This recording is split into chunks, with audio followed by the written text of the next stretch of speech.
As a Call of Duty YouTuber and a Call of Duty fan, it has become more and more apparent to me over the last couple of months that the game is either reaching or has reached the point of no return. What I mean by that is that the game has passed the point at which it can be redeemed and is now nothing more than newbie microtransaction bait at the mercy of Activision. And it's been something that's been coming for months, years even, and it feels inevitable at this point to me. I've made previous videos trying to defend many of the things in Infinite Warfare that people say ruin the game, but that ends right here, right now. It's all but been confirmed at this point that the next CoD will be a traditional boots-on-the-ground experience in the jungles of Vietnam. In my opinion, while no leaks have been confirmed, it seems very suspicious to me that every leak places Call of Duty in that setting. But I believe that not even a return to the series' roots can save it now. The purpose of this video is to explain exactly why I think that is the case. Firstly, this current, warped version of the game we all used to love is just too damn lucrative.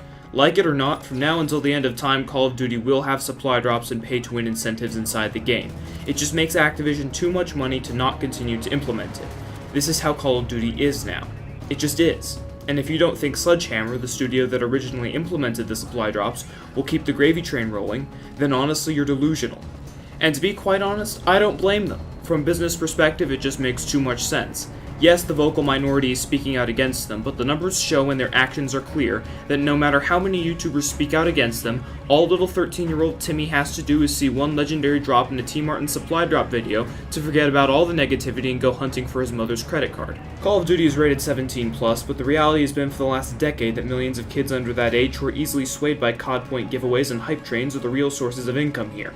And since each COD is only relevant for a year, 2, 3, 4, maybe even 5 games will come out before the kids realize how stupid the whole thing is. And the worst part? The cycle is going to continue. More and more kids are born, each generation is larger than the last. Once those kids grow up, more take their place. A fantastic example of this are my days spent on Minecraft. I first got my Minecraft account towards the end of 8th grade or a few months after my 14th birthday. Comparatively speaking, that's pretty old for someone to start playing Minecraft, but I was an immature piss baby anyway. Gradually, as I played the game for longer and longer, I ran into kids younger, pissier, and more immature than me, which was pretty normal. What felt strange was logging back in 3 and 4 years later and seeing all these guys more mature and more grown up than they used to be. Now they're the ones policing everything and keeping the general rabble of angsty 11-year-olds in check. And in another 5 or 6 years, the cycle will continue. And the same is true with Call of Duty, or just about anything with a fandom, really. In COD's case, the kids who grew up playing Modern Warfare 2 after school with their buddies and being asshats all the time with one-man army and Danger Close are now the same ones speaking out against the rampant monetization of the community. That is, unless they're an extremely large YouTuber who gets flown out to events and ostensibly paid to talk up the game. But with Black Ops 3 and to a much greater extent Infinite Warfare, even those people are having a difficult time saying good things about IW on a consistent basis. The pro players that I follow, Pomage and Scumpy, have now reverted to multi-COD or to other series entirely in order to keep people watching and themselves from going insane from the monotony of Infinite Warfare and COD 4 Remastered. The reality of the situation is that Call of Duty has become boring. Due to this, minor mistakes in Infinite Warfare and to a lesser extent Black Ops 3 have been blown up out of proportion, while in older CODs, when the franchise was still new and fresh, egregious mistakes, such as Juggernaut one-man army, support streaks in Modern Warfare 3, time to kill in the M16 are either ignored, relegated to folk song status, that's when people reminisce about how annoying they were, but still come in at the end and say, well, if the game didn't have them, it'd be perfect. Or they become topics of debate where people argue back and forth over whether or not remastered versions should remove them entirely. It's because of this that COD 4 hasn't had any sort of longevity, that it hasn't become the cult classic that we all thought it would be. As I've talked about in previous videos, nostalgia does a lot to blind someone to the flaws of something, and older games are no different. COD 4, while enjoyable in short bursts, becomes too frustrating and too archaic to continue to play for long stretches at a time.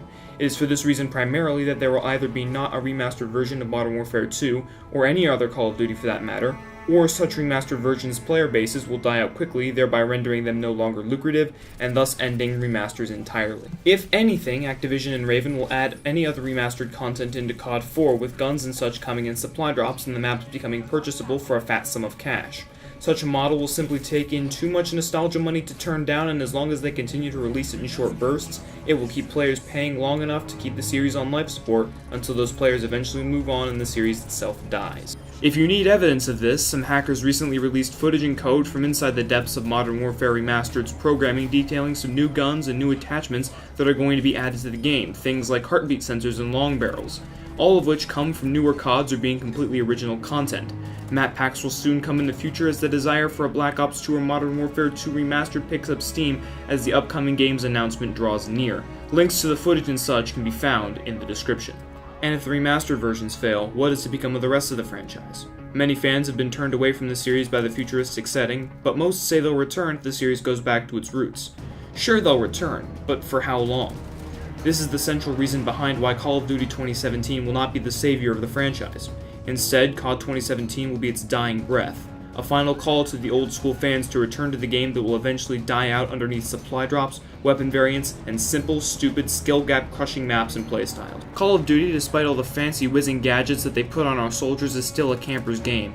Sure, in the competitive scene, camping does you jack shit, but in the casual scene, where your revenue is, all you've needed since the beginning of time to succeed in Call of Duty is a nice corner, some motion-timed explosives, and a gun that does a shit ton of damage with a shit ton of ammo. And the casual scene influences the competitive scene. All this talk of Call of Duty growing as an esport has come to a screeching halt as the lukewarm to venomous opinions come out of different pro players' mouths.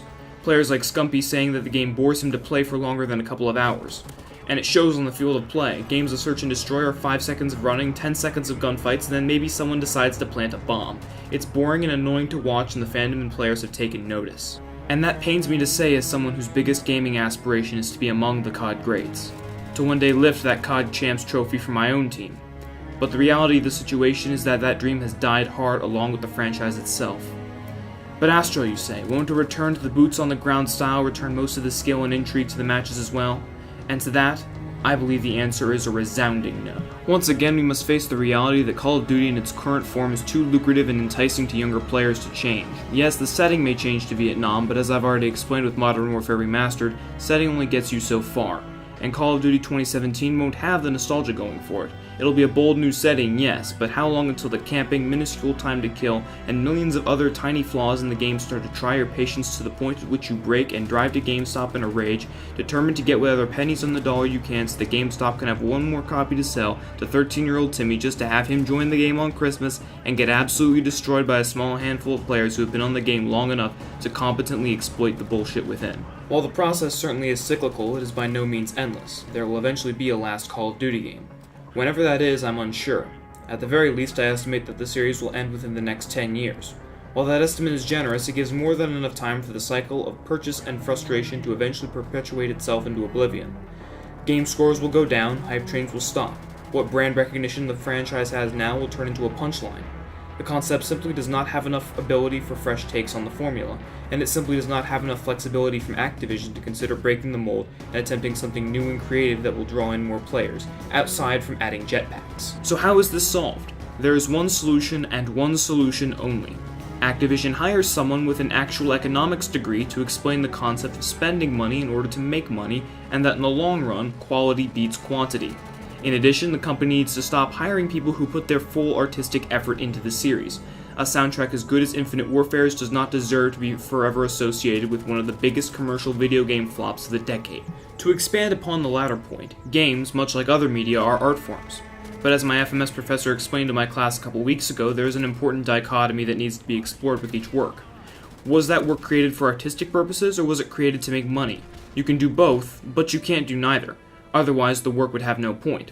Activision has made it very clear that they view the Call of Duty franchise as 100% money, nothing more, nothing less. That there is no art in Call of Duty's multiplayer. The campaign, for sure there's art there. Infinite Warfare's campaign was nothing short of spectacular. But nobody gives a shit about the campaign. Yet, that's where it seemed all the development resources went. It seems to me, at least, that that's where the true passion was placed. I fell in love with every character. Shockner's score was absolutely spectacular, and the story of the game told is timely and compelling, especially taking into account current events. Artistic passion bled from every inch of the campaign this year. And that would be perfectly fine if Call of Duty was marketed as a campaign-centric game, which it hasn't been for the last 10 plus years. A lackluster multiplayer is much more forgivable when the point of the game is the single player. You don't see games like Zelda Phantom Hourglass and Spirit Tracks for the DS get lower scores because some people never even touch the multiplayer mode. And that truly is one of the only options for the game to take in order to stay relevant. That is the route you must return to being a single-player-centric game with a multiplayer added in there too. And I'm not just talking expanding the campaign to Infinite Warfare levels every time from now on.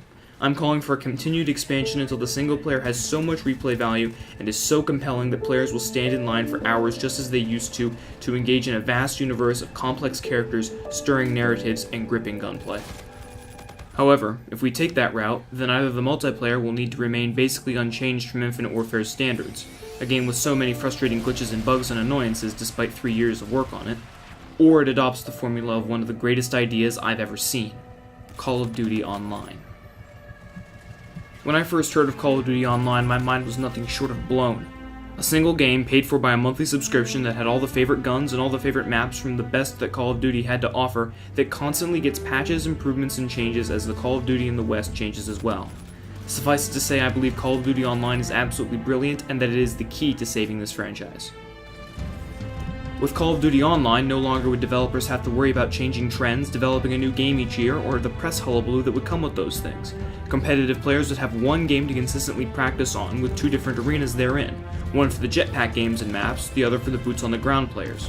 Instead of a new game every year, new content is consistently added and balanced to a point at which if the developers hired care enough about their art, the Call of Duty itself is perfected. And since it's an online subscription-based game, nobody will care at all about microtransactions. They are an expected part of any online subscription-based game, and because of that, they'll not only become more lucrative as their bad reputation subsides, but the constant influx of new content means there will be a constant demand for more supply drops, assuming the right balance is struck between free and paywalled content, and that the paywalled content does not allow for a pay-to-win model to take place.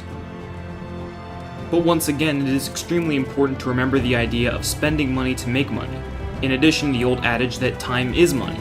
It will take an incredibly long time developing this game. It will also take a long time developing the servers that can handle such a game. It will take a lot of money, manpower, and time. But in the end, Activision, Infinity Ward, Sledgehammer, and Treyarch will have all created something that not only will bring in max profits, but will also be something that the development team of each studio can completely pour their hearts into. And at the end of the day, that's what we as a community should be the most concerned about. When someone is passionate about something, they pour their entire being into it. What results is a beautiful manifestation of the human mind and the awesome power within. I know from the campaigns that I've played and from previous multiplayer blockbusters and zombies modes in the series that there are some serious creative minds over there. And honestly, it would be a great shame if all they were made to do was slave away at a game whose only purpose is to make money, when there's potential for so much more. At least, that's what concerns me the most. And I really seriously hope this video gets some people to feel the same way about this that I do. I grew up with this series, with games period, and when things that used to be art become solely about the bottom line, that's when the disappointment really happens. And that's when a series truly dies. Take No Man's Sky, the punchline of the gaming world in 2016. Rushed out 2 years early because all Sony could think about was how much money could be made. We ended up with dashed expectations, pessimistic perspectives, an abandoned studio, and a shell of greatness to show for it. It is my sincerest hope that this series, which has provided so much fun and camaraderie to myself, those around me, and those who talk at me for extended periods of time over gameplay, doesn't continue down this horrible path. I implore any employee of Activision who happens across this video to really take to heart how much the disappointment and anger over Infinite Warfare was much less about a broken game, and more about a broken heart. Not gonna play the kooky outro this time, guys, but if you did enjoy the video, please hit the like button and spread this around a bit. It'll help out my channel and hopefully the game we all love. And if you want more serious commentaries like this, along with some not so serious ones, among other things, consider smacking the subscribe button and checking out some of the other stuff on my channel. Thanks for sticking with me all through the video, and here's to a brighter future.